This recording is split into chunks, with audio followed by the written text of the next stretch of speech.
नमस्कार दोस्तों। भारत और जर्मनी का रिश्ता कोई नया नहीं है। जब भारत को आज़ादी मिली तभी से लेकर आज तक दोनों देशों के बीच रिश्ते एकदम बढ़िया तरीके से चलते हुए नज़र आ रहे हैं। भारत और जर्मनी आपस में विज्ञान, शिक्षा और तकनीक का सहयोग करते आए हैं।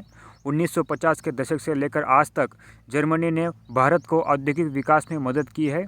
भाखड़ा नालंदा जैसे प्रोजेक्ट हो, आईआईटीज़ का निर्माण हो या फिर मशीनरी और टेक्नोलॉजी का ट्रांसफ़र हो, इन सब में जर्मनी ने भारत की मदद की है। 2000 के दशक में दोनों देशों ने अपने रिश्तों को स्ट्रैटेजिक पार्टनरशिप का दर्जा दिया था। आज जर्मनी यूरोप में भारत का सबसे बड़ा ट्रेडिंग पार्टनर बना हुआ है। 2023 में दोनों देशों का व्यापार लगभग 30 बिलियन यूरो तक पहुंच चुका था। अब ये सवाल है कि आखिर जर्मनी के विदेश मंत्री ने ये बयान क्यों दिया है। तो क्या है ये पूरी अपडेट, चलिए जानते हैं इस वीडियो में आगे। लेकिन उससे पहले आप सभी भाइयों से मेरी एक छोटी सी रिक्वेस्ट है भाई, अगर आपने अभी तक इस वीडियो को लाइक और चैनल को सब्सक्राइब नहीं किया है तो दोनों कर लो, ये आपका चैनल है। और कमेंट बॉक्स में भारत के लिए जय हिंद लिखना बिल्कुल भी मत भूलना। तो चलिए फिर शुरू करते हैं आज के इस वीडियो को। दरअसल दोस्तों, आज की दुनिया में 3 बड़े बदलाव हो रहे हैं। पहला बदलाव चीन की आक्रामक नीतियाँ, इंडो पैसिफिक से लेकर यूरोपियन मार्केट तक चीन का बढ़ता वर्चस्व।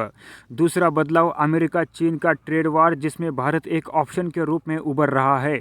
तीसरा बदलाव यूरोप की रणनीति है कि एक ही देश पर अपनी निर्भरता को कम करना।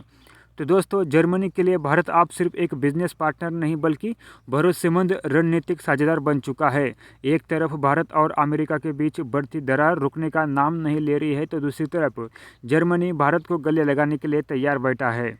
दोस्तों, भारत के लिए जर्मनी केवल एक देश नहीं है बल्कि पूरे यूरोपियन संघ का प्रवेश द्वार है। और इसमें अगर बर्लिन साथ देता है तो Europe India free trade agreement की राह आसान हो सकती है। लेकिन दोस्तों, अचानक जर्मनी चीन से दूरियां क्यों बना रहा है, इसके पीछे बहुत बड़ी कहानी है जिसको जानना और समझना आपके लिए बहुत ही ज़्यादा ज़रूरी है। यूरोप लंबे समय से चीन पर आर्थिक रूप से निर्भर था। जर्मनी की कार कंपनियाँ, यूरोप की टेक्नोलॉजी और मशीनरी, ये सब कुछ चीन के बाजार पर टिकी हुई थी। दोस्तों, भारत और जर्मनी की पार्टनरशिप टेक्नोलॉजी और इनोवेशन में आगे बढ़ रही है। जैसे ग्रीन टेक, सस्टेनेबल एनर्जी में पार्टनरशिप हो रही है। मोबिलिटी और स्किल सेक्टर में भी भारत और जर्मनी की पार्टनरशिप मजबूत हो रही है। और अमेरिका चीन तनाव के बीच सेमीकंडक्टर सप्लाई की चेन भी मजबूत हो रही है। इसी के साथ हिंद महासागर और इंडो पैसिफिक में भी सुरक्षा सहयोग बढ़ रहा है। और ये सेक्टर आने वाले 10 से 20 सालों में दुनिया के लिए शक्ति का संतुलन तय करेगा। तो दोस्तों, भारत पर जर्मनी के इस सहयोग के कारण चीन पर दबाव बढ़ेगा, भारत का ग्लोबल स्टैंड मजबूत होगा, यूरोप एशिया की कनेक्टिविटी का भारत मुख्य केंद्र बनेगा। तो ये सारे फायदे भारत पर जर्मनी के सहयोग के कारण भारत को मिलने वाले हैं। आने वाले कुछ सालों में अगर भारत और जर्मनी की साझेदारी मजबूत रहती है तो ये एक नई जियो इकोनॉमी बन सकती है। अगर चीन अपनी आक्रामक नीतियां जारी रखता है तो भारत और यूरोप और करीब आ सकते हैं। और अगर भारत इस मौके को सही तरह से कैच करता है तो वो न सिर्फ एशिया का बल्कि पूरी दुनिया का पावर पॉइंट बन सकता है।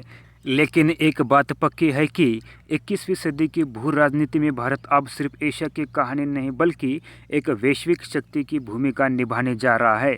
जर्मनी का ये संदेश भारत की बढ़ती ताकत का प्रमाण है और चीन को लेकर चेतावनी है।